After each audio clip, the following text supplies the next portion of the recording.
Selamat malam, selamat datang di Letting Go episode 13. Kita akan bahas melanjutkan episode-episode yang sudah di beberapa waktu kemarin.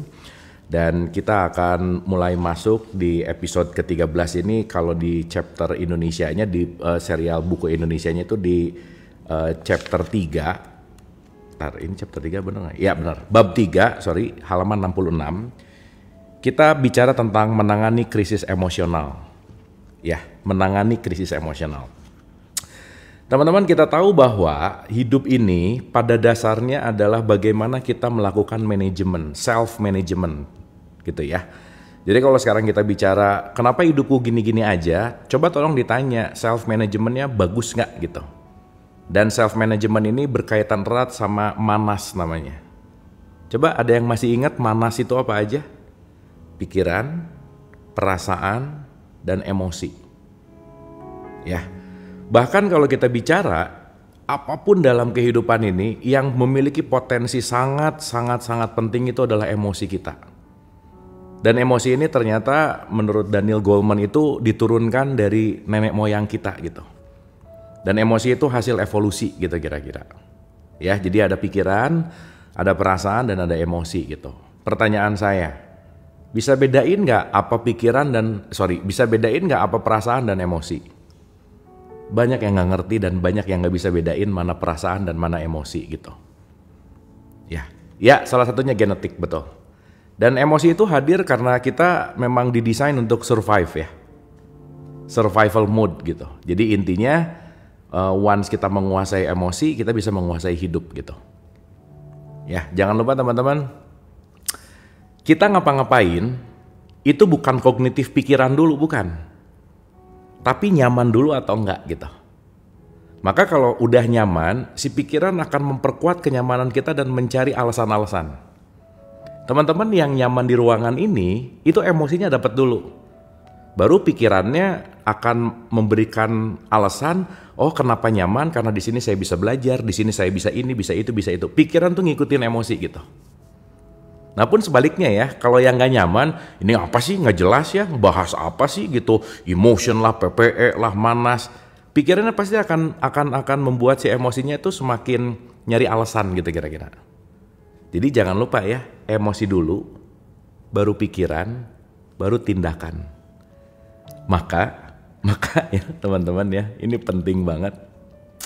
Orang yang kecerdasan emosinya rendah, itu dia susah untuk menikmati hidup lah gitu kira-kira. Kenapa emosi itu ada? Karena emosi itu yang akan mendrive kita untuk tetap survive hidup gitu. Dan teman-teman, salah satu ciri orang yang kecerdasan emosinya rendah itu selalu menyalahkan orang lain. Jadi kalau bawaannya nyalahin orang mulu, nyalahin faktor eksternal mulu, itu pasti kecerdasan emosinya rendah aja. Dan itu harus dilatih. Ingat, kognitif kita, pikiran kita cuman memberikan dampak 4%. Ya, 4%. Lebih dari 40%-nya tuh emosi gitu. Ya balik ya, bisa pinter banget, tapi nyebelin gitu. Itu susah dapat temen tuh. Susah untuk bekerja sama gitu kira-kira. Gitu ya, jadi kira-kira kurang lebih seperti itu teman-teman. Nah jadi poin penting sekali untuk mengenal emosi. Ya, oke. Nah, karena kemarin kita udah bahas, ingat ya, ada energi, dia ada 2 cabang vibrasi, ada vibrasi positif, vibrasi negatif.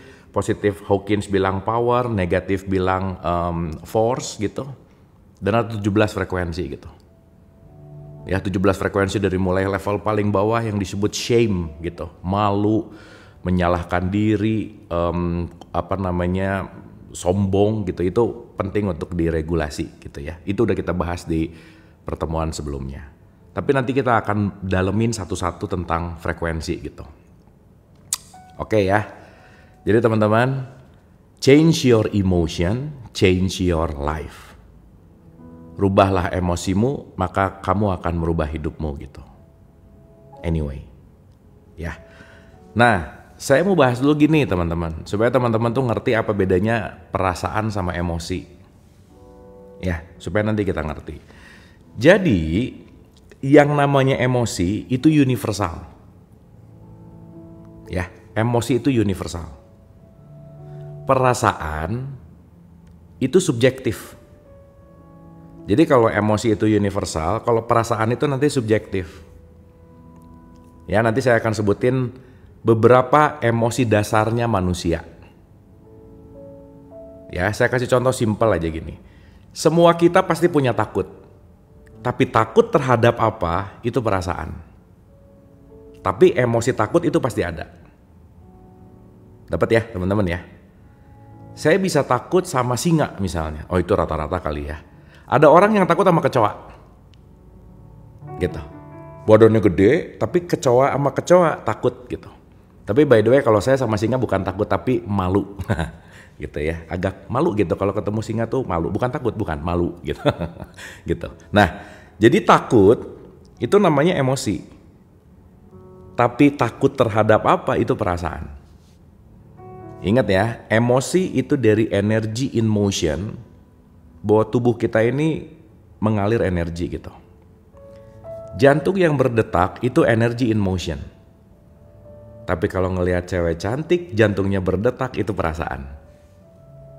Ya, ada 3 orang cowok ngelihat satu cewek, yang berdetak mungkin yang tengah misalnya, yang 1, 2 enggak gitu. Nah itu kan tipikal. Begitu ngelihat dia, deg deg deg deg deg deg, nah itu perasaan. Tapi kalau deg deg itu emotion. Ya. Dan ingat jangan lupa hati-hati terhadap panca indera karena panca indera ini rapuh. Jangan terlalu menjudge apa yang dilihat dan didengar, pastikan ulang-ulang. Kenapa? Karena kalau sekali lewat jangan-jangan salah lihat gitu. Ingat cerita jauh Janik ya teman-teman ya. Dari jauh gimana banget, dari dekat biasa aja gitu misalnya gitu ya. Jadi hati-hati sama pendengaran sama penglihatan. Karena ini sangat fragile. Ya, makanya jangan asal dengar, jangan asal lihat, jangan cepat bereaksi terhadap apa yang didengar sama dilihat. Nah, salah satu orang yang memiliki kecerdasan emosi yang baik adalah dia bisa gelis gunung, bener.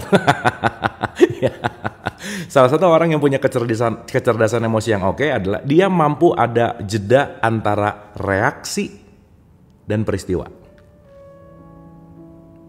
Ya, pikiran nanti kita bahas. Jadi emosi memengaruhi perasaan, ini nanti memengaruhi pikiran.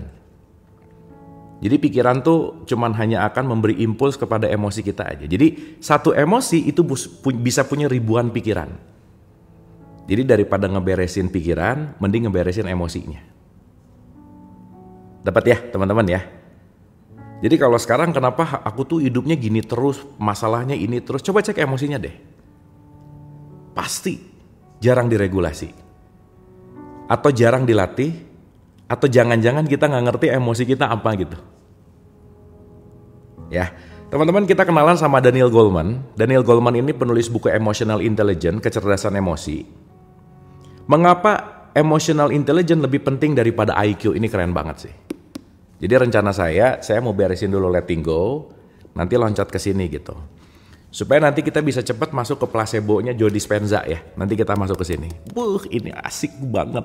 Top banget. Semua juga asik sih by the way. Cuman ini racikan yang ya balik lagi ya. Kok nggak ada teman-teman suara saya oke? Bisa didengar jelas nggak? Check 1, check 2, check 3, check 4, check 5. Aman, oke. Yang nggak aman berarti mungkin log out dulu berarti login lagi. Ya. Oke ya. Tapi tadi setelah dirasa-rasa lagi, mendingan kita langsung mix and match gitu.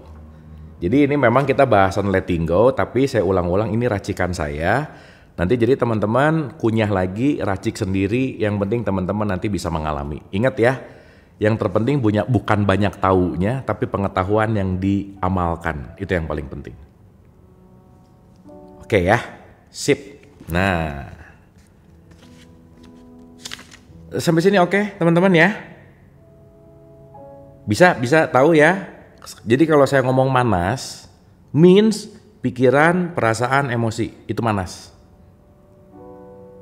Jadi teman-teman ya, sebenarnya kalau kita memanage manas, aman aja hidupnya. Dah. Kita tuh cuman lagi melakukan manajemen manas aja. Kan saya sering nanya ya, teman-teman suka berpikir nggak? Jarang. Berpikir adalah aku menggunakan pikiran. Yang banyak terjadi adalah pikiran menggunakan aku gitu.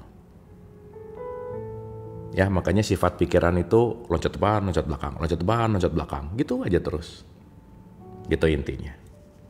Ya teman-teman ya. Santai, relax, mudah-mudahan jam-jam segini tuh udah mulai di alfa ya. Udah gak terlalu sibuk gitu. Jadi sorry teman-teman, sore dalam beberapa waktu ke depan agak susah untuk letting go karena schedule saya sore lumayan hektik. Jadi kalau malam ada waktu ya kita jalan malam. Pun yang gak nonton live nanti pasti ada rekamannya ya. Sip. Udah ya. Ingat, coba cek dulu ah. Kalau saya ngomong manas berarti lagi ngomong apa teman-teman? Coba di typing. Apa manas? PPE, nice, good. Ah mantap. Asik. Nih pinter-pinter nih, asik nih. Semangat kalau belajar sama yang pinter-pinter ya. Oke. Kita bicara tentang memahami emosi. Nice, thank you teman-teman. Ya. Menurut temuan-temuan ilmiah, semua pemikiran disimpan di bank memori. Di bank memori. Di bawah sistem pengarsipan yang didasarkan pada perasaan yang terkait dan gradasi-gradasinya yang lebih halus. Jadi, semua pikiran disimpan di bank memori di bawah sistem pengarsipan yang didasarkan pada perasaan yang terkait. Jadi gini teman-teman. Orang ngelihat Pantai Kute, yang satu bisa nangis, yang satu bisa senyum. Kenapa? Yang nangis ingat di Pantai Kute dia diputusin gitu. Yang senyum ingat waktu di sini aku jadian. Nah gitu. Objeknya sama-sama Pantai Kute, tapi yang satu ada perasaan nangis, sedih, yang satu ada perasaan happy gitu. Ya. Jadi jangan heran ya ngelihat tempat itu bisa loncat-loncat tuh. Ke masa lalu, ke memori gitu. Dan nanti kita ngerti memori kita tuh salah satu hal yang akan membuat kita tersiksa tuh adalah memori. Jadi hati-hati tuh. Karena kalau kita merasa bahwa kita lagi apapun yang terjadi sedih, itu jangan-jangan memori gitu. Dan itu masa lalu. Itulah kenapa teman-teman, jangan terlalu lama menyimpan kebencian, kekesalan, belajar untuk maafin. Kalau yang jomblo netral ya di Pantai Kute. Kalau yang jomblo sih kayaknya mungkin netral sih. Tapi watir. gitu ya kira-kira ya. Nih, ngerti ya? Pikiran-pikiran disimpan menurut sifat perasaan bukan fakta. Ya, sifat perasaan bukan fakta. Teman-teman jangan lupa saya lupa setahun ya, setahun apa 10 tahun pokoknya dalam kurun waktu memori kita tuh berkurang sekitar 20-30%. Jadi ya jangan percaya amat sama memori. Kenapa? Karena dia bisa termodifikasi gitu. Aku inget banget ya kamu tuh dulu gini banget, tar dulu tuh itu kalau kejadiannya 30 tahun lalu itu udah jauh banget tuh dari apa yang beneran kita inget gitu. Ya pokoknya hati-hati. Kenapa? Pikiran disimpan menurut sifat perasaan bukan fakta. Konsekuensinya, ada dasar ilmiah untuk observasi bahwa kesadaran diri meningkat jauh lebih cepat dengan cara mengamati perasaan ketimbang pikiran. Jadi, kalau kita bisa melampaui pikiran untuk menuju kepada perasaan, kesadaran lebih cepat naik. Ya, bagaimana bisa melupakan masa lalu? Nggak bisa. Karena kalau udah di memori, dia akan ada sampai kapanpun. Maka memaafkan bukan melupakan, tetapi memaafkan mengingat tanpa emosi. Nah gitu. Jadi kalau mau ngecek udah maafin total atau enggak, ingat aja. Nggak apa-apa, kalau masih ada, nggak apa-apa. Latihan. Gitu. Ya, kan banyak ya, saya ngomong banyak karena memang banyak di lapangan yang sering banget, aku tuh bisa memaafkan tapi nggak bisa melupakan. Ya nggak bisa. Karena gimana mau melupakan orang udah masuk ke memori, betul nggak? Anyway teman-teman, setiap pertemuan kita udah ada di diri kita gini. Teman-teman sorry ya, maaf ya, mau nggak mau saya sudah menjadi bagian hidup kalian semua. Kenapa? Udah masuk ke memori masalahnya. gitu. Sip ya, karena konteksnya terekam di memori. Jadi misal ya, tubuh fisik saya udah nggak ada, memorinya nggak mati. Jadi nanti kita ngerti kematian itu apa sih? Nah gitu. Ya nanti kita ngerti. Anyway, jadi bahas mati ya. Jangan dipikirin ya, itu mau kelepasan, keceplosan. lanjut. Ya oke. Nah, konsekuensinya ada dasar ilmiah untuk observasi bahwa kesadaran diri meningkat jauh lebih cepat dengan cara mengamati perasaan ketimbang pikiran. Oke? Pikiran-pikiran yang terkait bahkan dengan satu perasaan saja bisa berjumlah ribuan. Oleh karena itu, pemahaman tentang emosi yang mendasari pikiran dan penanganannya secara tepat akan jauh lebih bermanfaat dan kurang memakan waktu daripada berurusan dengan pikiran-pikiran belaka. Jadi kalau kita deal itu apa? Kalau kita berhadapan sama pikiran, itu perlu 1000. Tapi kalau berhadapan sama perasaan itu perlu 1. Jadi beresin perasaannya, pikirannya membaik. Yes? Dapat ya? Oke. Alright, pada mulanya, jika seseorang tidak akrab dengan pembahasan tentang perasaan, sering disarankan untuk memulai hanya dengan mengamati perasaan-perasaannya sendiri tanpa niatan melakukan apapun terhadapnya. Teman-teman tahu perasaan ya? Kalian punya nggak sih? Punya lah ya. Udah nggak usah praktek ya. Udah ngerti ya. Kalau ada perasaan lewat, letting go mengajarkan jangan dianalisa, jangan ditolak, dan jangan dimodifikasi. Contoh. Aduh ini memang nanti berkaitan sama stigma sih. Contoh-contoh ya. Teman-teman saya mau bicara agak panjang karena ini berkaitan sama default system, human default system namanya. Human default system kan apa ya? Bawaan pabriknya manusia gitu. Teman-teman kalau beli handphone, bawaan pabriknya pasti dapat buku manual book, ada charger. Ya, ada manual book, ada charger. Nah, Carl Gustav Jung, J-U-N-G, Jung, dia salah satu psikolog. Taulah pokoknya kalau yang ngambil psikolog nggak tahu Carl Jung, aneh aja. J-U-N-G namanya. Ya, teman lumayan ya kita jadi tahu nih. Nih menurut Gustav Jung, kan keren. Tapi jangan tahu aja ya dialami gitu. Kita itu punya archetype namanya. Archetype itu adalah default human system, bawaan tubuh, bawaan pabriknya kita. Jadi teman-teman, siapapun kalian, saya, kita semua yang namanya manusia. Anyway, manusia itu cuma beda 1,23% dari monyet. Jadi jangan bangga-bangga amat, biasa aja ya. Kamu kurang 1% jadi monyet gitu kira-kira ya. Jadi biasa aja, kita cuma beda 1%. Anyway, secara genom ya. Nah, ada setidaknya 4 archetype yang harus kita ngerti teman-teman. Supaya nanti kita menyadari banget. Ya. Nah, si 4 archetype ini salah satunya saya kasih contoh ya, nih. Itu namanya anima animus, bahwa kita semua mau nggak mau hasil penyatuan dari ibu dan bapak kan. Kromosom X, kromosom Y, XXXY gitulah kira-kira. Dari ibu sama bapak. Ya, ini jangan tahu bikinnya doang ya, tapi nggak ngerti prosesnya gitu, tahu main bikin aja misalnya. Jangan ya, tahu proses kenapa ada kita gitu ya. Anyway, kita itu sebenarnya nggak direncanakan amat sih sama orang tua kita. Mereka lagi happy-happy, muncul kita gitu kira-kira ya, gitu ceritanya ya. Nggak, kayaknya mah nggak terlalu direncanain sih. Kebetulan lah gitu kira-kira, dalam tanda petik. Ya mereka lagi happy-happy, jadi gitu ceritanya. Nah, jadinya kita itu mau nggak mau keluarnya juga nggak sengaja bener. Jadi udah nggak usah baper-baper amat ya. Nah, kita tuh semua produk yang nggak direncanakan sih sebenarnya ya. Mereka happy muncul gitu. Anyway, nah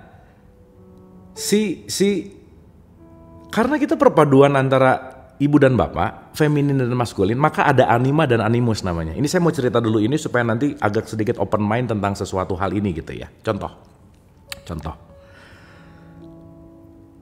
Anima itu feminin, animus itu maskulin. Makanya kalau ada orang namanya Julia, itu perempuan biasanya. Kalau Julius, itu laki-laki. Kenapa? Karena anima itu feminin, animus itu maskulin. Jadi teman-teman, suka tidak suka, mau tidak mau, semua kita ada feminin dan maskulin. Jadi maaf ya, nggak bisa kalau sekarang ngomong aku mau menjadi laki-laki seutuhnya, nggak bisa. Atau aku mau jadi perempuan seutuhnya, nggak bisa. Kenapa? Suka nggak suka, mau nggak mau kita punya feminin dan maskulin. Nah, stigma masyarakat, maaf ya, ini contoh nih. Stigma masyarakat, nih stigma namanya juga, doktrin dogma gitu ya. Laki-laki gak boleh nangis.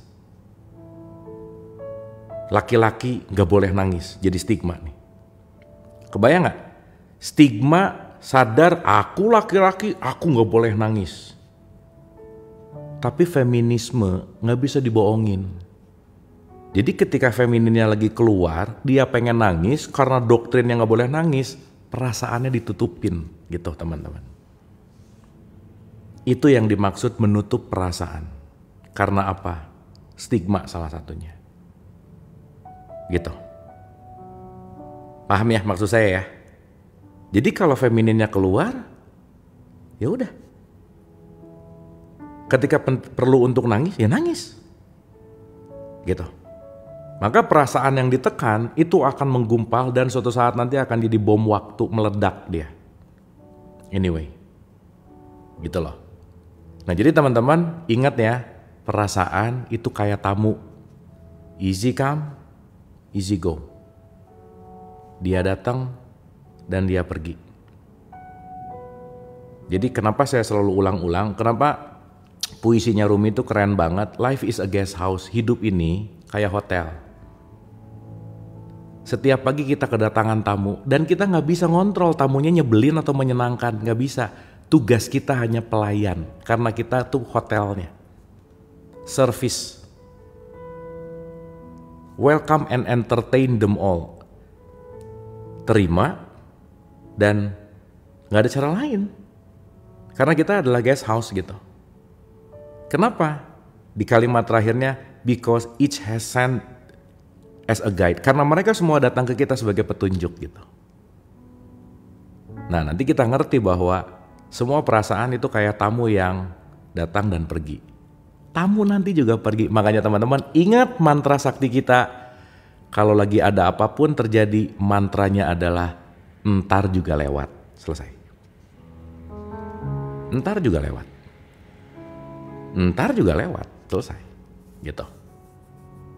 Ya. Jadi kalau ada apa-apa, oke, entar juga lewat. Semua akan berlalu, yes. Kecuali jomblo sih kayaknya ya. Enggak, peace ya. Sorry ya, ini vibes malam minggu sih ya. Jadi yang malam mingguannya sendiri ya nggak apa-apa sih ya. Ya hitung-hitung kita belajar ya. Belajar letting go, nggak apa-apa ya. Tapi ntar juga lewat by the way. Ya, oke ya teman-teman ya. Dengan cara ini akan menjadi jelas hubungan antara perasaan dan pikiran. Teman-teman coba rasain ya. Mulai nanti ada perasaan, dia akan jadi bensin meledakkan pikiran. Gitu. Jadi coba rasain deh. Jadi gini, sekarang lebih ngerasain di dalam daripada ngenilai keluar. Misalnya. Kita tuh perlu orang nyebelin loh. Karena dengan ada orang nyebelin, dia lagi mengimpuls tuh gimana ya? Memancing reaksi kita. Jadi nanti reaksi kita tuh, oh oke. Ini gak enak banget ya. Rasain antara rasa gak enak dan dia menghadirkan banyak banget pikiran di sini nih. Ya. Ini bagus nih pengakuan yang bagus. Suamiku nyebelin, ya kayaknya nggak ada suami yang nyebelin deh kayaknya, ya. Ya, gitu kira-kira. Nah, berarti kita tuh diajak untuk coba rasain perasaannya apa dan perasaan itu menimbulkan pikiran apa gitu. Duh, ini ada yang nanya umur, kemarin teh ngaku berapa ya? 27. Nah, dengan cara ini akan menjadi jelas hubungan antara perasaan dan pikiran. Setelah lebih akrab dengan perasaan, beberapa eksperimen bisa dilakukan. Oke? Misalnya, area-area pikiran tertentu yang cenderung muncul berulang-ulang bisa dikesampingkan dan perasaan yang terkait dengannya diidentifikasi. Teman-teman ya, mulai besok pagi kita latihan.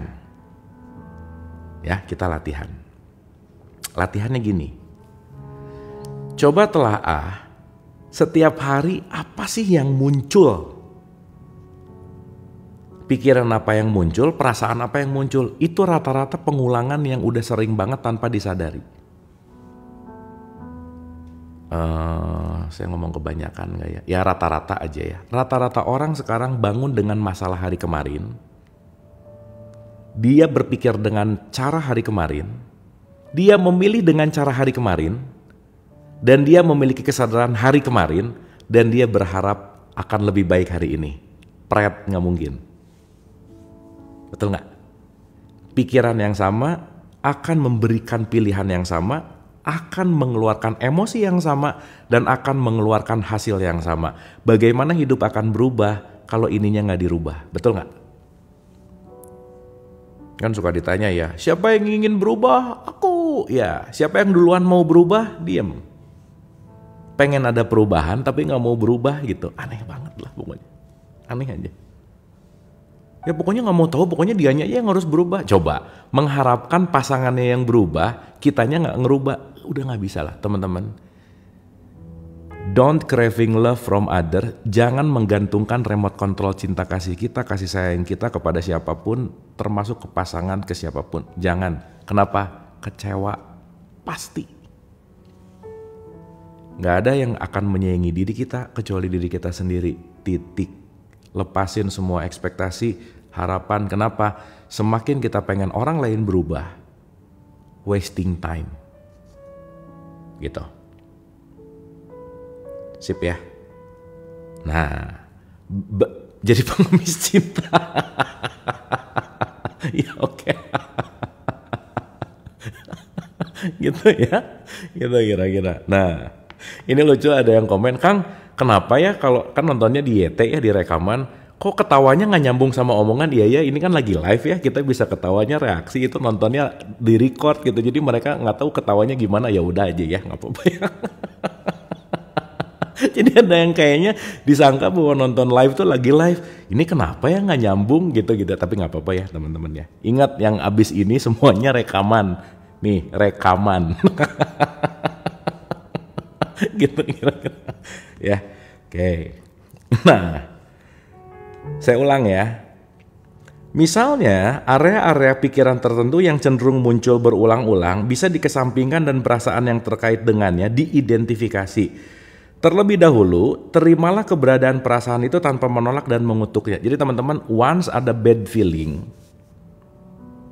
accept. Duh, gak enak nih. Jangan gini nih, ada bad feeling, jangan, pergi. Jangan. Ingat ya, sesuatu yang ditolak akan menguat 3 kali lebih kuat. Ya 3-nya itu analogi. Semakin ditolak, menguat, ditolak, menguat lagi gitu. Lucu gitu, si perasaan tuh lucu teman-teman. Tamu yang dia easy come easy go, tapi kadang-kadang kalau nggak bisa ngeregulasi, dia mancing terus untuk datang gitu kira-kira. Ingat nih ya, kasusnya tuh sama kayak masalah teman-teman. Masalah akan selesai kalau pelajarannya udah nyampe. Kalau pelajarannya belum nyampe, dia akan muter-muter di level yang sama. Jadi kalau kita punya masalah yang itu lagi, berarti pelajarannya belum nyampe gitu. Makanya jangan ditolak, apalagi dihindari. Hadapi. Kenapa? Itu bagian dari konsekuensi. Anyway. Ya, aduh ini penting banget sih. Ya teman-teman ya. Oke. Jadi kalau datang jangan dikutuk. Udah benci tapi masih cinta gimana? Allah, sekarang kan orang ngomong aku tuh benci sama dia ya. Tapi tiap hari diomongin coba. Setiap ketemu sama temannya, aku tuh benci banget sama dia. Dia tuh gini-gini. Udah, ketemu lagi besoknya arisan. Aku tuh benci banget gini. Katanya benci, tapi diomongin gimana? Ya, jadi emang tipis ya. Sesuatu yang ekstrim kanan dan ekstrim kiri itu pasti nempel gitu. Itu namanya pret. Bukan pret ini sih namanya nih. Nah gitu kira. Iya benar makin ingat. Karena sangat mencintai dan sangat membenci, dua-duanya ekstrim kanan dan kiri itu pasti diingat gitu kira-kira. Ya. Oke. Kemudian mulailah mengosongkan energi perasaan itu secara langsung dengan membiarkannya seperti apa adanya hingga ia surut dengan sendirinya. Jadi teman-teman, begitu ada bad feeling datang, itu tuh si energi kita lagi ada di bad feeling itu gitu. Ingat ya waktu pertemuan keberapa saya lupa. Kalau kita nggak suka nonton TV, tayangannya nggak suka, jangan dihancurin TV-nya, cabut aja listriknya, beres. Ya, beres.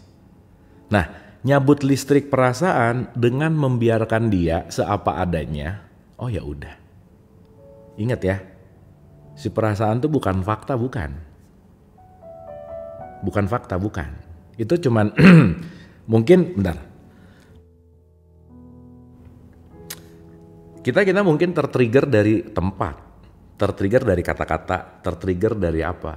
Bus tiba-tiba down. Dah oke. Nah gitu. Anyway teman-teman, mau saya kasih tahu sedikit rahasia untuk uplifting semangat? Mau? Boleh? Tapi ini kayaknya nambah 10 menitan nih. Kan kita rencana 9.45 beres nih. Udah semenit lagi? Ya nggak keburu, nanti aja deh. Boleh ya udah ya? Ya udah, gini teman-teman. Saya ulang dulu ya, supaya teman-teman habis ini bisa langsung praktek. Ya karena at some point, di titik tertentu tuh yang paling penting kan kita how to-nya tahu gitu. Ini kita lanjut setengah jam lagi, oke? Cek dulu, oke nggak? Udah ngantuk belum by the way? Ini jangan-jangan mencet terus yang dengernya gitu. Ya saya ngomong sendiri lagi. Oke, ya udah lanjut ya. Oke, kalau gitu kita lanjut dulu sedikit. Nanti kita bahas di retret sih. Nanti kita bahas lebih detail di retret. Kemudian mulailah mengosongkan energi perasaan itu secara langsung dengan membiarkannya seperti apa adanya hingga ia surut dengan sendirinya. Oke? Kemudian pikiran-pikiran sebelumnya sekarang bisa dicermati untuk melihat perubahan karakternya. Jika perasaan yang melahirkan pikiran-pikiran itu telah sepenuhnya dipasrahkan dan dilepaskan, biasanya semua pikiran yang terkait dengannya akan hilang seluruhnya dan digantikan oleh satu pikiran penutup yang mengatasi masalah dengan cepat. Jadi, shutting down the feeling, nyabut energi perasaan, itu merontokkan semua pikiran yang terkait dengan perasaan itu gitu. Ya teman-teman ya. Oke. Supaya ada basicnya. Ini saya ngambil pelajaran dari orang namanya Gregg Braden. Ya, opah Greg. Tuh dia saintis lah. Itu dia tuh trio amigos, Gregg Braden, Joe Dispenza, sama Bruce Lipton gitu. Nah si Braden ini meneliti tentang heart math. Matematikanya hati gitu. Ya, aduh bentar.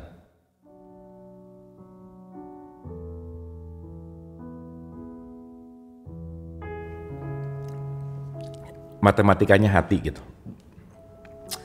Jadi gini teman-teman. Ya ini kita spend time di sini ya sebentar ya. Kita santai sebentar di sini karena ini jarang saya ceritain sih, tapi mudah-mudahan oke ya. Nah biasanya saya ceritain ini di ujung-ujung gitu, kalau udah dalam baru saya ceritain ini, tapi nggak tahu nih pengen diceritain lah. Gini teman-teman, kepikiran sih tadi. Gini ya, jadi gini. Nanti teman-teman boleh cari Gregg Braden Heart Math atau Heart Intelligence, kecerdasan hati namanya. Bukan math itu matematik ya. Kalau math mah jadi mat solar atau ya. Itu mah orang Betawi, beda cerita, beda. Nah, Braden ini neliti. Jadi teman-teman, singkat cerita nanti teman-teman bisa lihat detailnya. Nanti kita bahas itu secara detail sih. Ya, nanti kita bahas itu secara detail. Jadi di jantung kita itu ada brain-like sel otak sekitar 40.000 ya, sekitar segitu. Dimana si hati kita tuh punya kecerdasan gitu. Ya, hati kita tuh punya kecerdasan. Nah, yang menarik adalah gini. Dan ini dibuktikan sama Greg Braden salah satunya ya.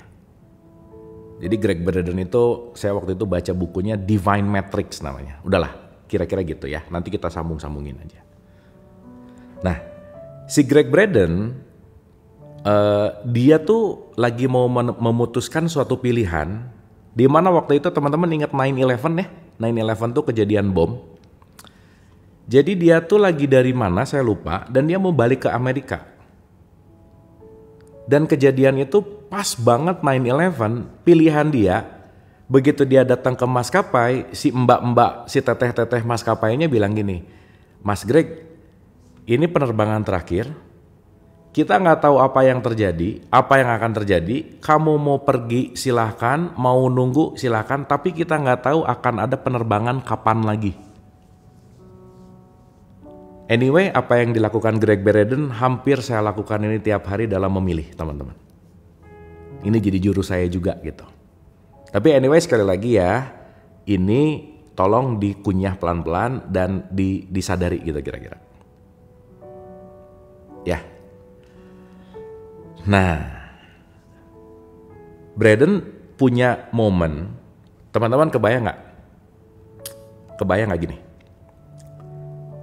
Situasi 9/11 yang super panik itu akan membuat kolektif bad feeling. Makanya kalau kejadiannya masif itu membuat emosi kolektif tuh drop gitu kira-kira. Dan emosi yang drop ini memang PR sih. Dan teman-teman itulah kenapa kita tuh penting pinter bareng, emosinya bagus bareng. Kenapa? Karena untuk menaikkan society gitu kira-kira. Setuju ya?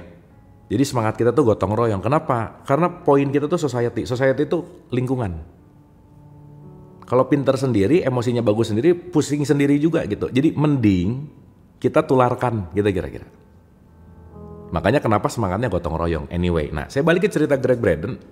Dia berarti harus memutuskan hal yang sangat krusial, bener nggak? Berarti kalau hal krusial diputuskan, ingat, keputusan di frekuensi rendah itu not good lah bahasa gampangnya. Not good gitu. Nah jadi teman-teman, ini sebenarnya tadi teman-teman harus alami dan rasain sendiri ya. Jadi gini, Braden itu meneliti kepada indigenous people. Indigenous people itu adalah orang-orang yang kalau sekarang di kita tuh namanya orang Baduy gitu ya. Indigenous itu suku asli gitu teman-teman. Suku asli. Teman-teman ya, ini mah untuk gampangannya aja. Kalau kita ngomong sakit hati langsung aja gini. Betul nggak? Akamsi, benar, benar akamsi.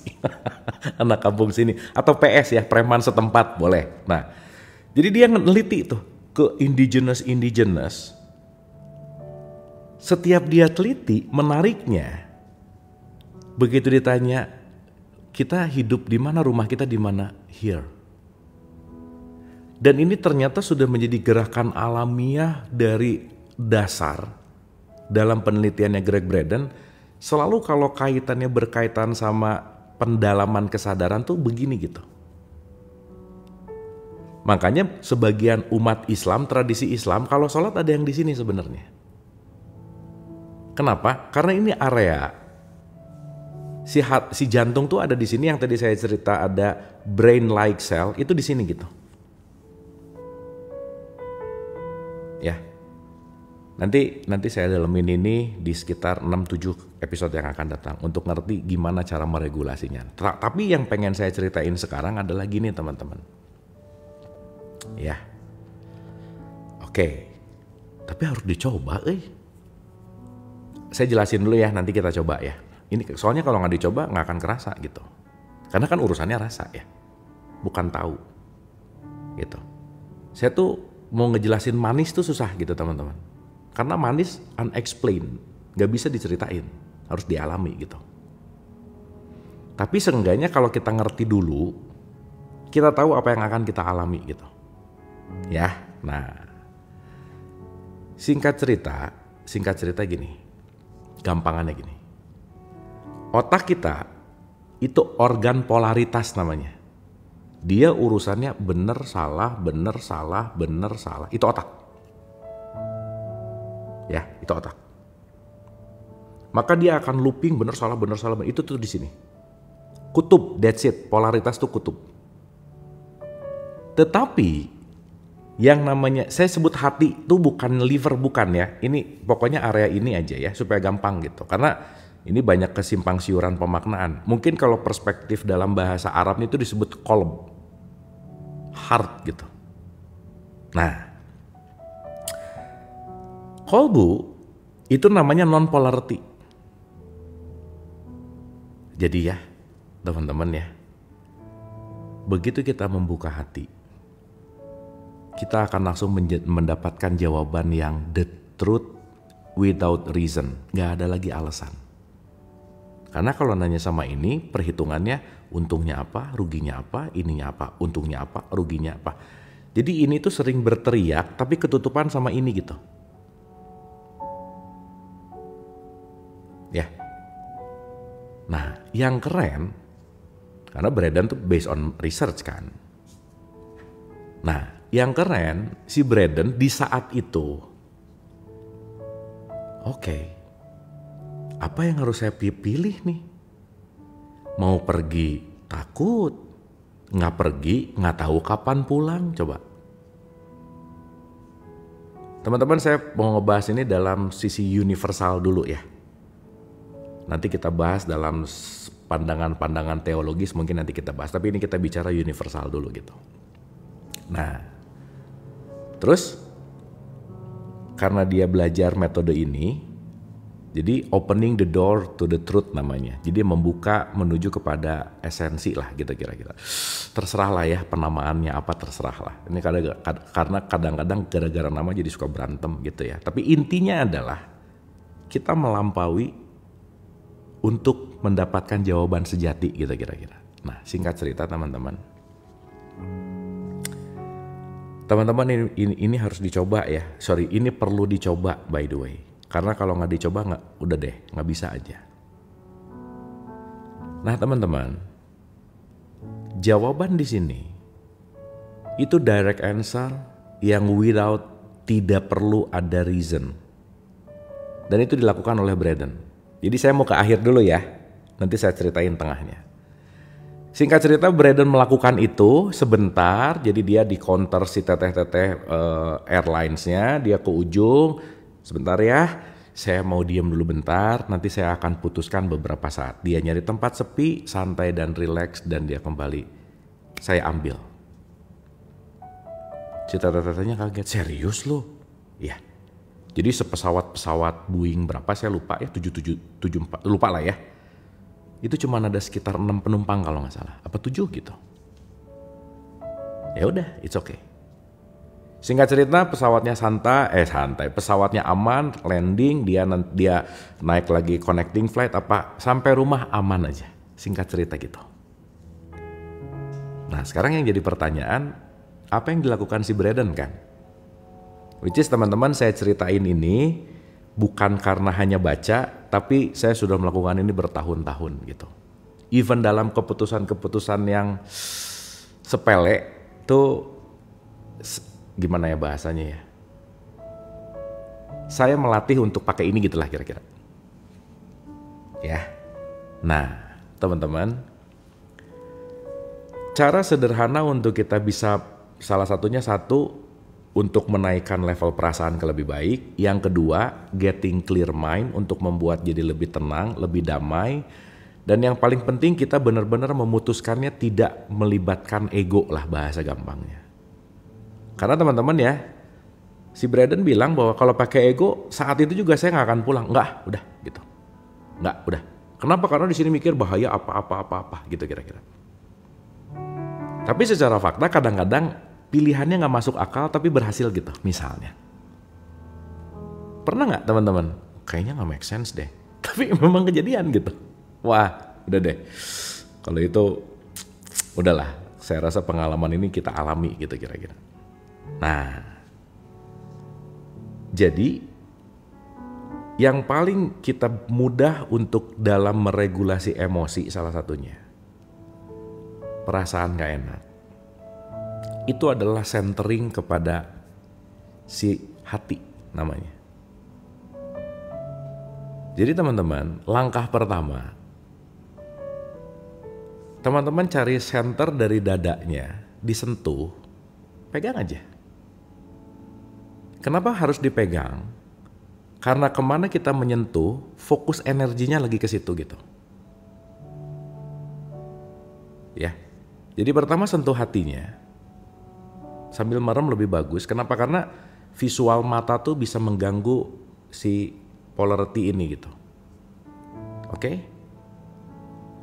Dan pelanin nafas dari biasanya. Slowing down, dan slowing down. Kenapa? Tubuh itu merespon nafas teman-teman. Ingat ya, kita marah, kita benci, itu yang pertama kali di attack itu nafas. Oke? Makanya kalau orang cepat marah, nafasnya jadi, dan itu jarang disadari. Anyway, jarang disadari. Nah, artinya ketika kita santai dan rileks, dipegang hatinya, dipegang dadanya gitu, sentuh hati lah bahasanya. Pelanin nafas kita dari biasanya. Kenapa? Karena begitu kita memelankan nafas, kita lagi ngasih kode ke tubuh kita, I am okay. Ketika tubuh dikasih sinyal bahwa I am okay, tubuh akan melepaskan diri dari fight or flight. Tubuh akan merubah regulasinya menjadi menjadi growth and repair. Teman-teman sorry ya, saya pakai bahasa asli dari bukunya dulu aja, nanti saya terangin pelan-pelan. Ini supaya enak dulu ngomongnya. Oke, ulang ya, ulang. Oh yes, kalau gitu saya harus cerita dulu. Tubuh kita ada 2 mode setidaknya. Satu disebut fight or flight. Kalau lagi fight or flight, tubuh kita nahan dan tubuh kita defensif. Dan dia nggak bertumbuh. Jadi teman-teman kebayang nggak kalau tiap hari kita stres, tubuh kita fight or flight terus, tubuh kita nggak bertumbuh. Selnya nggak bertumbuh, semuanya nggak bertumbuh. Kenapa? Karena dia fight or flight. Ya, ngerti ya? Jadi pertama kali orang yang akan mendapatkan kerugian dari marah, benci, iri, dengki, kamu, saya. Kenapa? Begitu marah, tubuh pinter. Oke, ini orang lagi marah, siap-siap, fight or flight. Maka, mode fight or flight itu semua darah akan ke kaki sama ke tangan. Kalau nggak lari, mukul. Dah gitu aja. So that's why kenapa memaafkan itu penting. Oke? Nah, jadi yang pertama itu mode namanya fight or flight. Yang kedua namanya repair and growth, tumbuh. Nah, switching tubuh ini otomatis teman-teman. Sorry ya, kita nggak perlu ngelihat singa beneran, mikirin singa udah ketakutan, tubuh kita ngebaca bahwa ada singa beneran di depan kita gitu. Ya, itu menakutkan gitu. Kalau di bukunya Joe Dispenza, ya kalau di depan ada mertua itu juga menakutkan sih gitu. Itu di buku ya, cerita buku, bukan cerita teman saya juga sih gitu, ceritanya. Jadi nggak usah hadir, dipikirin, tubuh kita akan, wah dia akan tahu gitu. Nih orang ini tahu nih lagi gimana gitu. Makanya teman-teman, tubuh kita nggak akan tahu mana itu kejadian asli atau ada di pikiran, itu nggak tahu. Tapi dia merespon dengan hal yang sama. Ya. Oke. Ini sampai sini ngerti nggak? Cek 1 2, oke nggak? Oke, nice. Oke, nah, bentar lagi kita barengan ya. Berdua sih, bukan gitu, enggak, jangan gitu dong, analisa aja beda, nggak gitu, enggak ya, bukan gitu, ya. Dan itu bukan cerita saya ya, itu saya mengutip dari buku by the way. Nah, sekarang saya tanya, saya mau nanya dulu, pertanyaan, kalau tubuh lagi fight or flight, itu nggak mungkin kita bisa clear sih, nggak mungkin. Kenapa? Dia lagi energinya lagi kencang gitu, lagi kaku. Kalau si table Hawkins tuh lagi di bawah gitu. Ya, makanya teman-teman, binatang itu stres bentar dia balik lagi. Kijang lagi dikejar nih sama singa, stres dia kabur, tapi singanya udah nggak ada, santai. Teman-teman ingat ya, stres itu penting. Yang jangan adalah over stress. Karena kalau kita nggak stres, kita nggak akan berubah, kita nggak akan bergerak, dan kita nggak akan melakukan hal yang baru. Tapi over stress itu yang bahaya. Jadi kijang kalau udah selesai dikejar sama singa dan dia selamat, kan pilihannya cuma ada 2, meninggoy atau selamat gitu. Kalau dia selamat, udah nggak stres lagi, santai lagi. Kenapa? Karena dia nggak punya memori. Nah, kita yang 1% cuman 1% lebih dari nyemot, ada memori. Singanya udah nggak ngejar, tapi dipikirin terus, ngejar nggak, padahal nggak ada singanya gitu. Dapat ya maksud saya ya? Sip, masih diingat-ingat bener. Singa ada nggak? Oh, nggak ada, jelas-jelas gitu. Gitu intinya. Sip ya.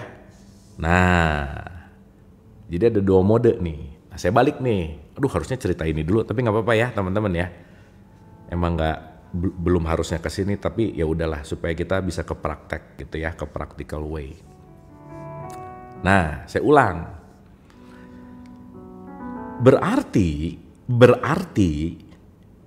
kita ini harus pinter-pinter nge-switching tubuh dari fight or flight ke repair and growth gitu.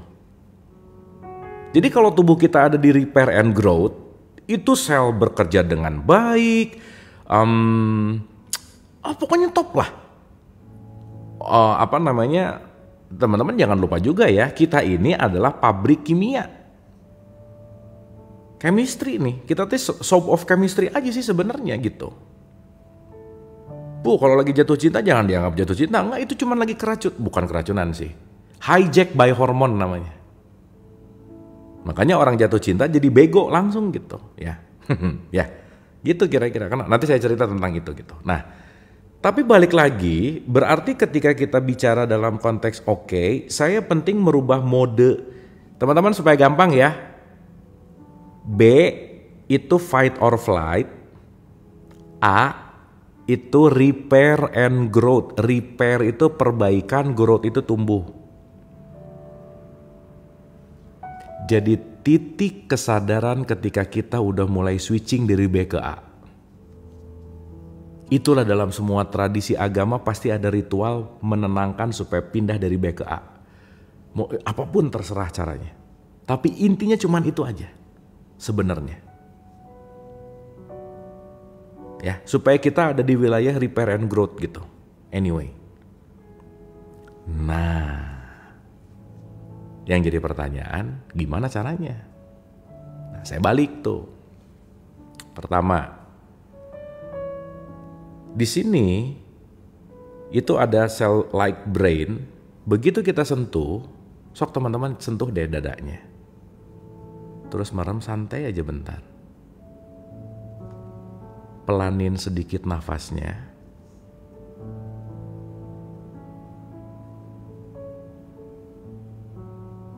Lebih santai dan rileks.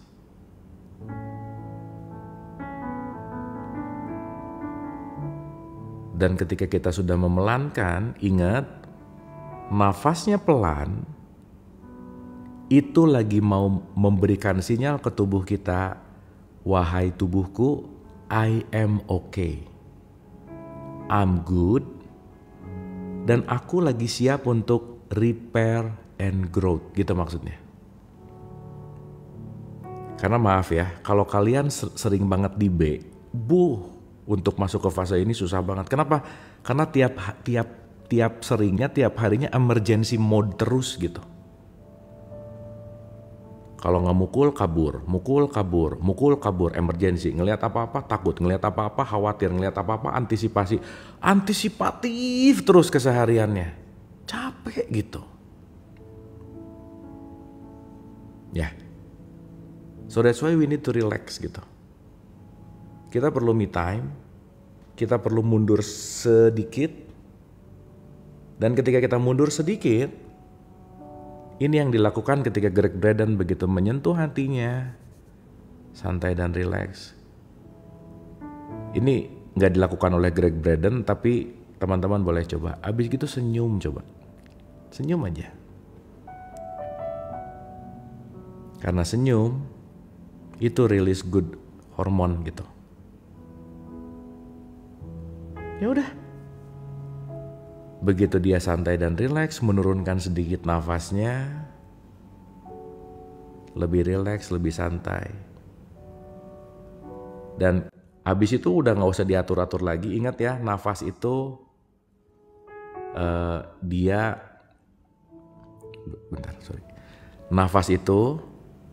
Nafas itu nggak kita buat-buat, by the way. Teman-teman cobain deh, rasain. Perhatiin nafas. Kita akan amazed betapa aku tidak menafaskan diriku, tetapi dia adalah sang hidup gitu. Gitu aja. Coba rasain deh.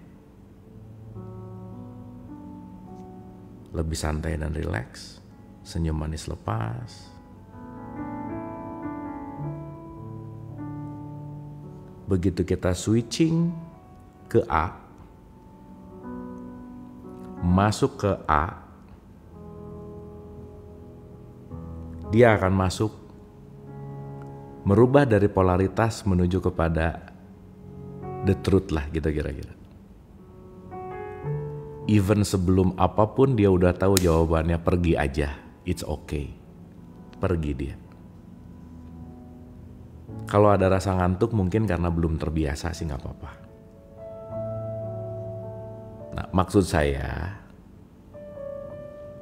nggak sebisa mungkin sih, ini sih opsi aja ya, bukan jadi kewajiban harus, bukan.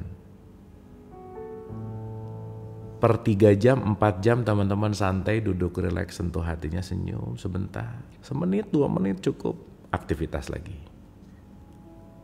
3 jam berikutnya sentuh lagi, senyum, aktivitas lagi. Semakin kita mengulang-ulang, semakin kita akan switching ke A, semakin keseharian kita akan mengurangi tingkat fight or flight gitu kira-kira.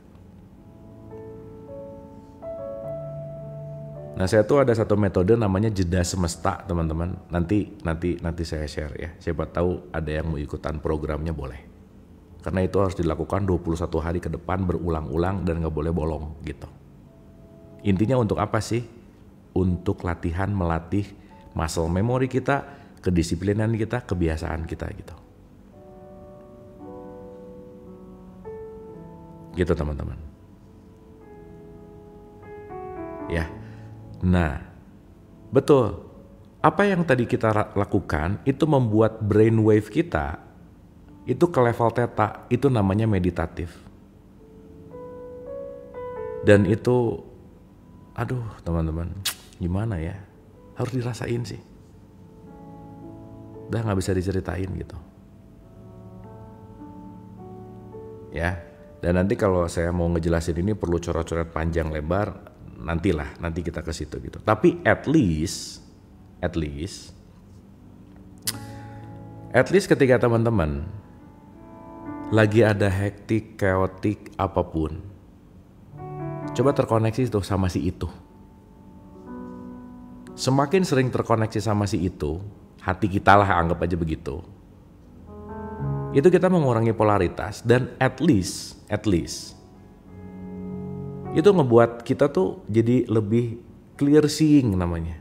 Kita bisa melihat jauh lebih clear dari sebelumnya. Kenapa? Karena kita nggak lagi di B. Ingat, B adalah fight or flight. A, repair and growth. Dan itu lagi regenerasi lah gitu kira-kira. Dan di situ jawabannya direct. Dah. Coba aja teman-teman. Cobain aja. Lagi kesal, santai, duduk, relax sebentar. Senyum. Lambatin sebentar. Dah. Lagi apa? Nanti akan terlatih. Teman-teman kalau dengar kata meditasi ya, kebanyakan orang dengar kata meditasi itu langsung duduk diam nggak ngapa-ngapain. Nggak gitu, bukan. Latihannya memang begitu. Tetapi itu bisa dilakukan lagi ngapain aja sih sebenarnya. Meditatif gitu, fokus gitu. Dan itu kalau nggak latihan nggak bisa. Nah nanti tantangannya si pikiran tuh, ingat ya, pikiran tuh paling nggak suka kalau kita hadir utuh di sini. Dia nggak suka. Karena pikiran ngajak ke masa depan, ke masa lalu, masa depan, masa lalu. Ya, nanti kita ngerti bagaimana untuk mengobservasi. Makanya si pikiran kalau disuruh gabut nggak mau dia. Makanya disebut monkey mind.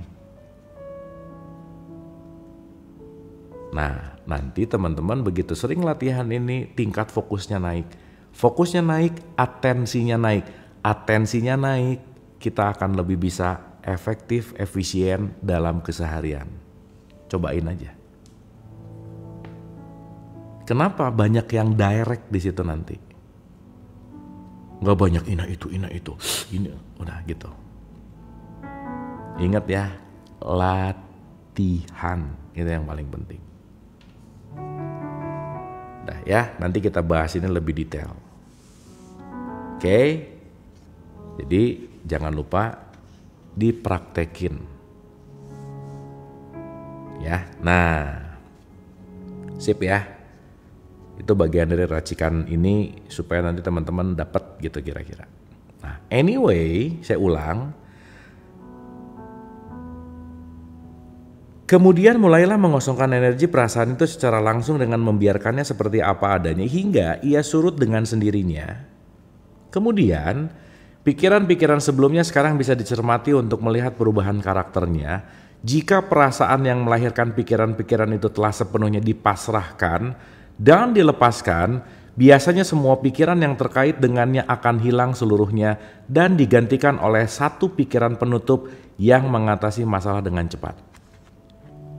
Jadi kalau orang terlatih ada getaran dikit ke tengah lagi, ada getaran dikit ke tengah lagi. Itu kalau udah menguasai itu enak banget gitu. Bukan nggak ada masalah dalam hidup, tapi nggak banyak konflik gitu. Ketemu masalah, oke, ke tengah lagi, oke, ke tengah lagi, dan that's life gitu. Jadi teman-teman jangan berharap nggak ada masalah dalam hidup, nggak bisa. Ya, orang hidup adalah masalah kan gitu ya kira-kira. Masih ingat nggak masalah itu apa? Masalah adalah jalan untuk kita maju. Pro and balance, bergerak maju. Nggak ada masalah kita nggak mungkin maju. Jadi kalau masalah datang itu mau membawa kita maju gitu. Anyway, sip ya. Oke, misalnya contoh. Ada kasus seorang lelaki yang kehilangan paspornya beberapa hari sebelum pergi ke luar negeri. Ketika jadwal keberangkatan tinggal beberapa hari, kepanikan batinnya meningkat. Oh, dia panik tuh. Pikirannya berpacu kencang, mencoba berpikir di mana paspornya keselip. Ia mencari kemana-mana, ia mencoba berbagai trik. Singkat cerita, ini nanti kita skip karena ini udah kemarin. Dia santai dan rileks. Dan dia tahu dia lebih kan. Ya nggak usah jauh-jauh lah, kacamata di sini aja. Kacamata di mana gitu ya kira-kira. Karena kenapa? Nggak fokus gitu. Begitu santai dan rileks, lepas. Ingat akhirnya. Ternyata dari tadi ada di tempat yang biasa cuman gak kelihatan gitu kira-kira.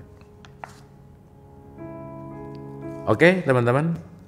Nah, menangani krisis emosional di 6-6-nya, karena ini masalah yang sangat sulit bagi kebanyakan orang, beberapa perincian diperlukan. Oke. Ada beberapa teknik untuk membantu mengatasi bencana emosional jauh lebih cepat dengan hasil akhir yang lebih baik daripada membiarkannya membaik dengan sendirinya.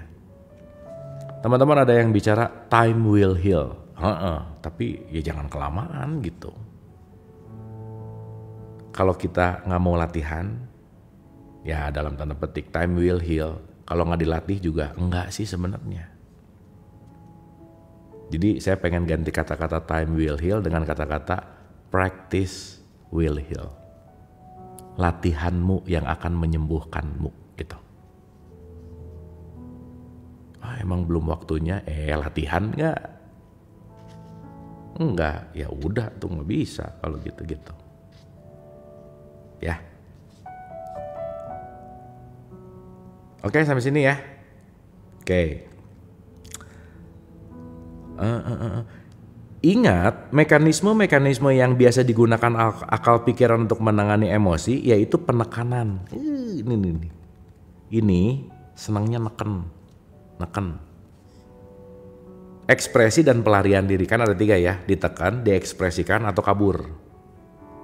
Ditekan jadi balak atau jadi udah deh kabur aja deh gitu, nggak mau dihadapi gitu.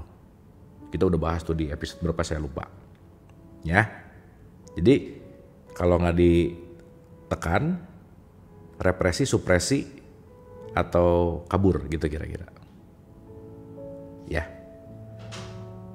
mekanisme-mekanisme ini bersifat merusak ketika digunakan tanpa kesadaran. Ketika emosi-emosi kita tak tertanggungkan, sering disarankan untuk mengekspresikannya tetapi harus dilakukan secara sadar. Teman-teman, jangan lupa every emotion itu adalah energi. Pilihannya cuma ada 2, konstruktif, destruktif. Dipakai untuk membangkitkan atau dipakai untuk merugikan gitu. Oke? Tujuan dari manuver ini adalah untuk mereduksi kuantitas emosi itu sendiri sehingga bisa dibongkar dan dilepaskan satu persatu. Proses ini akan dijabarkan nanti di bawah. Ya. Jadi, dalam kasus ini, tidaklah masalah jika kita secara sadar mengekspresikan sebanyak mungkin emosi. Secara sadar. Saya paling senang pakai contohnya Adele. Adele putus, bikin lagu kayak dia. Ini yang putus, mecahin piring. Udah putus, piring habis lagi. Gitu. Ya. Nah tapi ada untungnya juga jadi jomblo, nggak ngerasain putus gitu. Bagus, nggak apa-apa ya.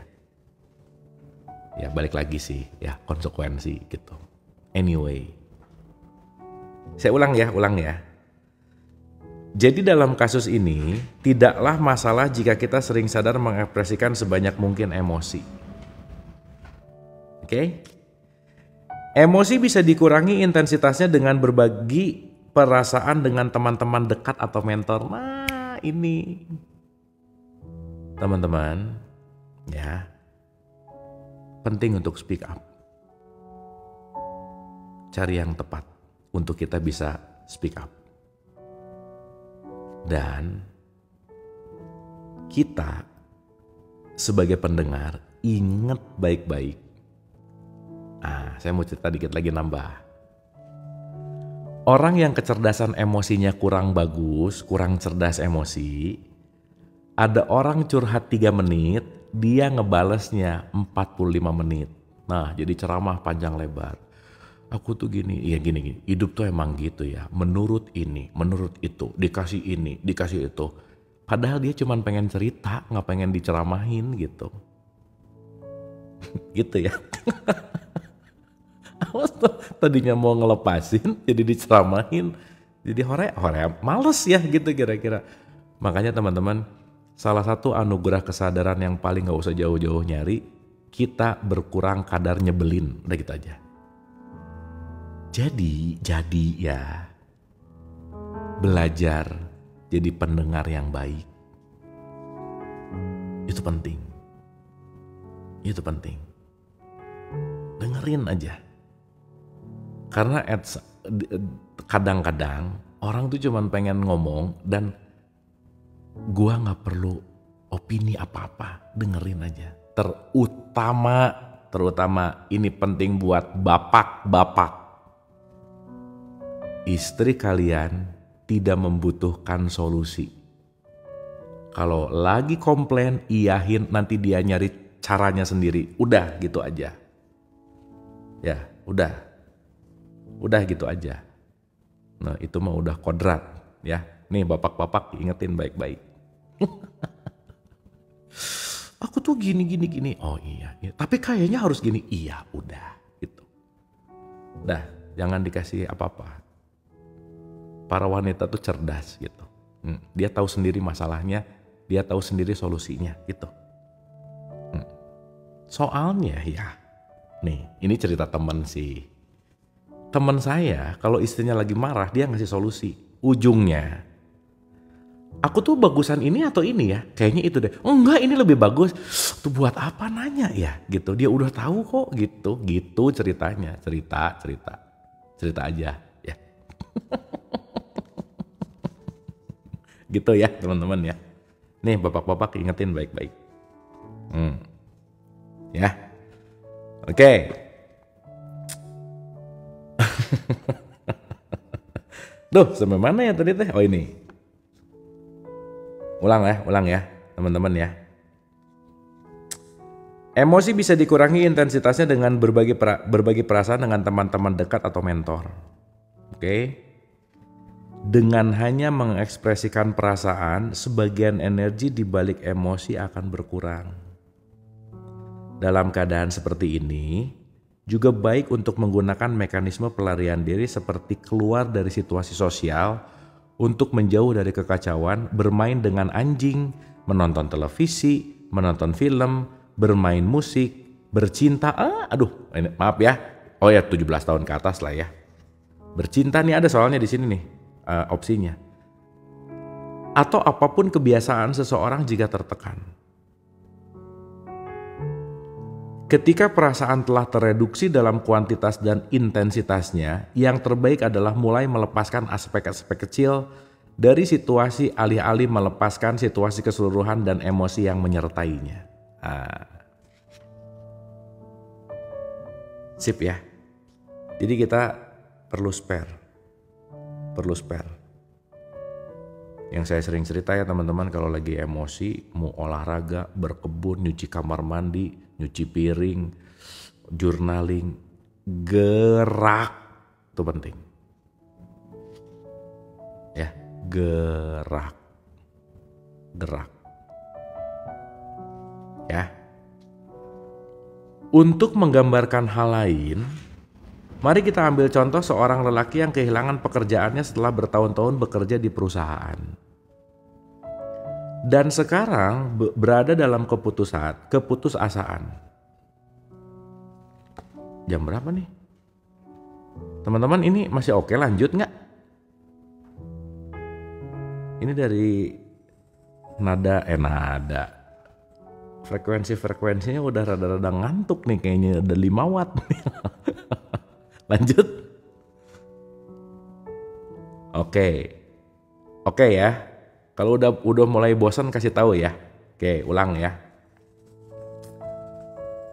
Untuk menggambarkan hal ini, mari kita ambil contoh seorang lelaki yang kehilangan pekerjaannya setelah bertahun-tahun bekerja di sebuah perusahaan. Dan sekarang berada dalam keputusasaan.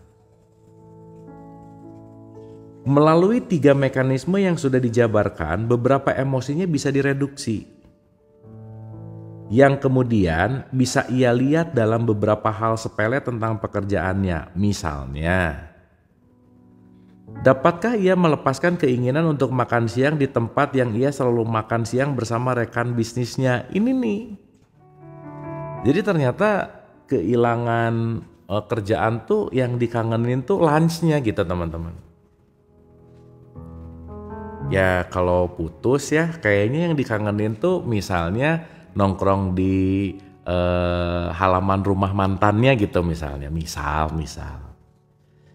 Tapi kayaknya jarang ya nongkrong di halaman ya. Misal ini contoh aja sih, contoh gitu. Jadi justru momen-momen itu yang ngangenin gitu. Ya kalau nggak ini nggak bisa gitu. Gitu ya. Bisakah ia melepaskan keinginan untuk memarkirkan mobilnya di tempat parkir yang ia selalu dimiliki di masa lalu gitu. Duh nanti nggak bisa ini, bakal kan memori di situ ya teman-teman ya. Duh nanti nggak ada lagi nih suasana yang pemandangannya gini gitu. Duh nanti jauh misalnya, kalau misalnya nanti dapat berikut pacarnya yang lebih jauh gitu misalnya, misal ini kan enak dekat tinggal koprol gitu misalnya, itu tuh aksesorisnya tuh biasanya gitu. Bisakah ya melepaskan keinginan untuk menaiki lift yang sama? Teman-teman memori luar biasa ya, lift bareng sama dia di lift ini. Ngelihat liftnya langsung gitu misalnya. Padahal kan itu mah memori ya, tapi ya udah sih ya, mau gimana lagi ya. Bisakah ya melepaskan ketertarikan pada meja kerjanya? Aku bakal kangen nih sama meja ini gitu, misalnya. Gitu. Bisakah ia melepaskan keterikatan pada sekretarisnya dan keramahannya? Oh ini beda cerita sekretarisnya ya udahlah ya. Sekretarisnya baik banget, nanti dapat sekretaris yang sebaik ini nggak ya gitu misalnya. Ini kenapa Hawkins makanya contohnya sekretaris ya? Ya udahlah ya, nggak apa-apa ya. Bisakah ia melepaskan keterikatan pada komputernya? Bisakah ia melepaskan pertemuannya dengan bosnya yang sama setiap hari? Bisakah ia melepaskan perasaan familiarnya dengan keriuhan kantornya? Iya sekretarisnya cowok, bener. Jangan aneh-aneh mikirnya nih, suka aneh-aneh. Nah jadi teman-teman, nanti kapan-kapan saya pengen cerita tentang touch and memory. Betapa sentuhan itu sangat memberikan memori yang mendalam. So that's why ketika kita kehilangan orang yang kita cintai, yang kita rindukan itu adalah sentuhan sebenarnya. Karena setiap sentuhan itu punya meaning memori yang dalam anyway. Jadi jangan asal sentuh gitu maksud saya. Ya. Karena sentuhan, udah deh. Sentuhan tuh,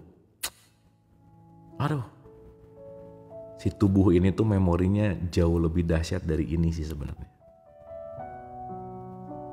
Teman-teman nggak pernah ketemu sama kakeknya kakek kita nggak ketemu, tapi hidungnya di sini sekarang karena ada memori. Tahu nggak?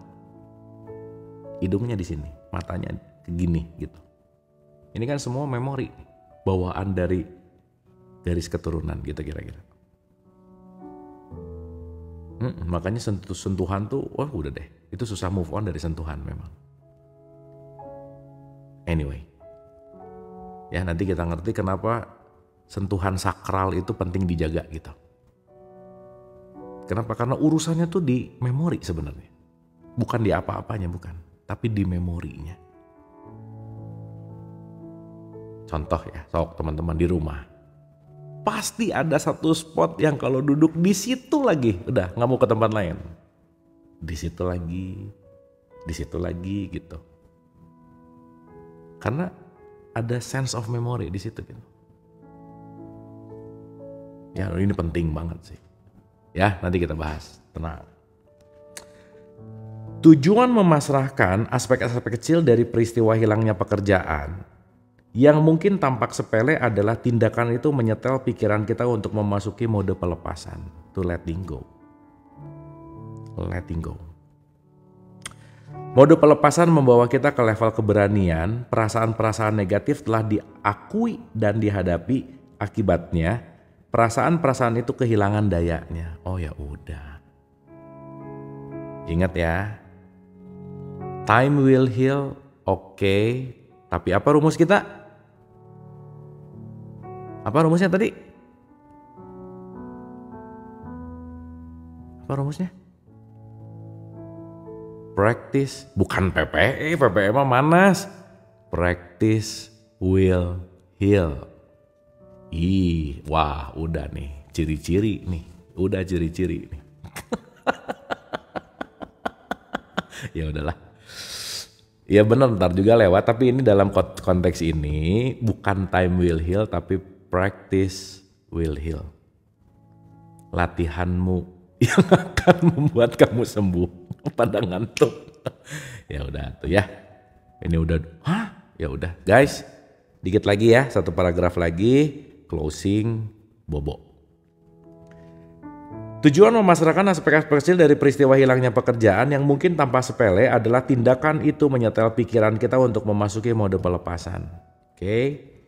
Mode pelepasan membawa kita ke level keberanian, perasaan-perasaan negatif telah diakui dan dihadapi, akibatnya perasaan-perasaan itu kehilangan dayanya. Tiba-tiba muncul kesadaran bahwa kita memiliki keberanian untuk menghadapi situasinya, mengenali perasaan-perasaan kita dan melakukan sesuatu terhadapnya. Jadi kalau udah dilatih, ada courage di situ. Aku udah berani sekarang. Loh, kalau udah berani kan udah di atas 200 tuh levelnya. Ya. Menariknya, ketika hal-hal sepele itu dipasrahkan, jadi Hawkins bilang kayak tadi parkir apa itu tuh sepele. Tapi justru yang sepele itu yang ngeribetin gitu. Duh kalau nggak ada dia nanti siapa yang nyuapin ya, misal. Duh kalau udah nggak di situ, nah gitu tuh. Itu partikular tadi gitu ya. Anyway. Menariknya ketika hal sepele itu dipasrahkan, peristiwa utama menjadi semakin tidak menindas. Jadi emang aksesoris jauh lebih ribet daripada intinya. Tapi benernya teman-teman, bajunya sih ini. Aksesorisnya yang ribet, betul nggak? Jadi kadang aksesoris yang nggak terlalu esensial tapi jadi ribet gitu. Ini kayak nikah gitu. Inti nikah tuh kan ijab, kabul, saksi, mahar.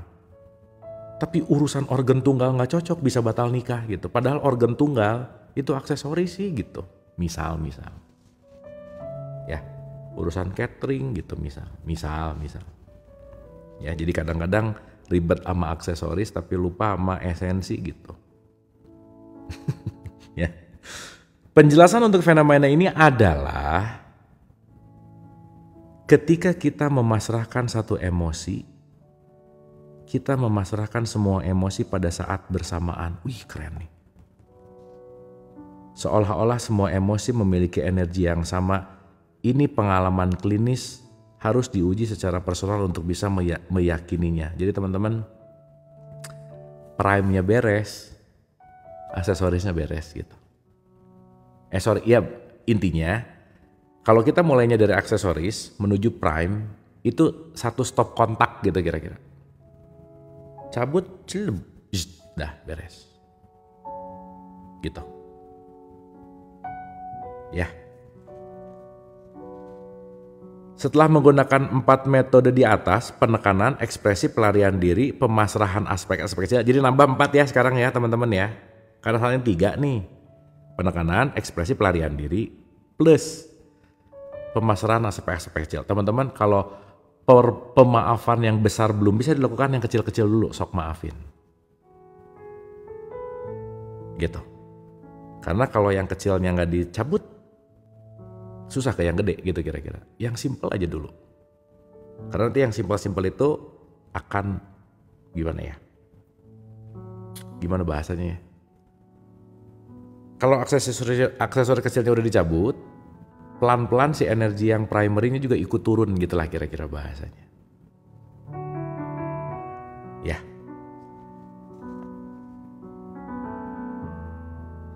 Jadi misalnya lelaki yang kehilangan pekerjaan itu pada awalnya memiliki perasaan putus asa yang luar biasa, tetapi ketika ia mulai melepaskan dan memasrahkan apa-apa yang ada di pinggiran Dan ketika ia berhasil mereduksi kekacauannya secara sadar dengan mekanisme pelarian diri, penekanan, dan ekspresi, ia sekarang menyadari bahwa ada perasaan amarah yang menggelora. Ia melihat amarahnya terkait dengan kebanggaan. Ada banyak amarah dalam bentuk kekesalan. Ada perendahan diri yang merupakan bentuk amarah yang diekspresikan terhadap dirinya sendiri. Ada juga ketakutan yang cukup besar. Dengan demikian, emosi-emosi yang terkait sekarang bisa diketahui secara langsung. Misalnya, ia bisa mulai melepaskan rasa takut tidak menemukan pekerjaan lain. Kalau di sini nanti kayaknya, lepasin. Ketika ketakutan itu diterima dan dilepaskan, semua kemungkinan lain yang eksis tiba-tiba menjadi jelas di hadapannya. Dan ketika ia memasrahkan kebanggaannya, dengan cepat ia akan melihat bahwa dirinya tidak berhadapan dengan bencana ekonomi seperti yang ia pikirkan. Dengan demikian, ketika emosi-emosi turunan tersebut dipisah-pisahkan, setiap emosi turunan tersebut sekarang memiliki lebih sedikit energi dan bisa dilepaskan dan dipasrahkan secara terpisah. Ya. Nah, jadi hari ini kita dapat satu metodologi, yaitu menyelesaikan aksesoris emosi. So, begitu kasus ini ya dipecat, ini akhir dari hidupku. Enggak, teman-teman. Enggak ada bad day. Aduh, ini bad day. Enggak, yang ada cuman 5 menit badnya. Jangan, bad day itu kan hari buruk. Ini adalah hari burukku. Enggak, kamu kesannya cuman 10 menit ngomong sehari-hari buruk kan. Enggak. Yang ada cuman bad moment, bukan bad day gitu. Ya. Dapat ya? Oke, ini kita masih panjang nih teman-teman, tapi udah jam segini, 22.40. Jadi, nih abis ini kita ngomongin menyembuhkan masa lalu. Ya udah, hari ini berarti belum ya kesini ya. Nanti di Letting Go, ini berapa ya sekarang? 14. Di 14 nanti kita kesini. Oke, teman-teman ya. Saya rasa sementara itu dulu. Jadi teman-teman silahkan dikunyah lagi pelan-pelan. Nanti ini akan ditayangkan ulang, dinaikin di YT saya. Teman-teman kalau mau ngelihat rekaman berikutnya ada di bio saya, diklik itu nanti langsung ke playlist Letting Go. Oke, semoga bermanfaat. Terima kasih, sehat selalu dan keep happy. Love you all.